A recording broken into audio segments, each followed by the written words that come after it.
Today's Tuesday night tax tip revolves around rental real estate. If you're an individual or a married couple and you own rental real estate, you're allowed to take up to a $25,000 loss against your ordinary income in a tax year. In order to qualify for this rental loss, first of all, obviously the activity must show a loss.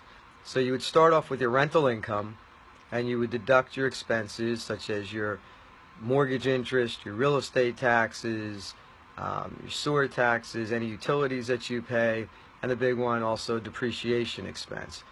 Assuming that the loss comes up to $25,000 or more, you're allowed to take a $25,000 loss against your ordinary income, assuming that you have actively participated in the rental activity, meaning that you have substantial involvement.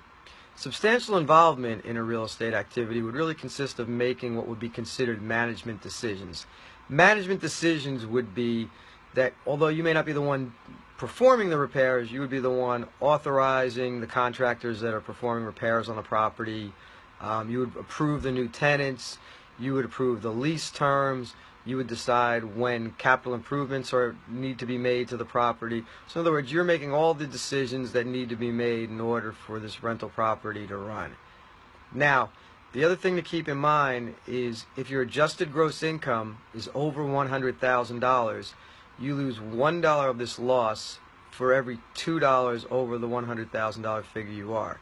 So in other words, if your adjusted gross income was $110,000, since that's $10,000 over the 100, the $25,000 loss allowed would be reduced to 20 because you would have a phase out of $5,000 of this exception.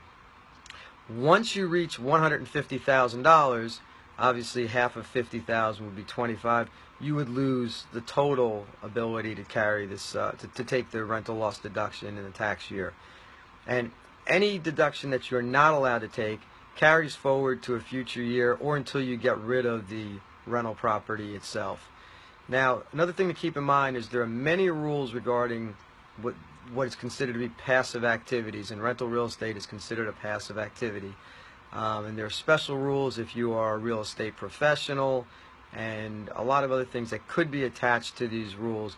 I'm just giving you the general rules. If you have rental real estate, it's definitely worth looking into to see if you can use any losses to offset your income. Obviously, you should talk to a tax professional. Hope this tip helps you out. I'll see you again next week.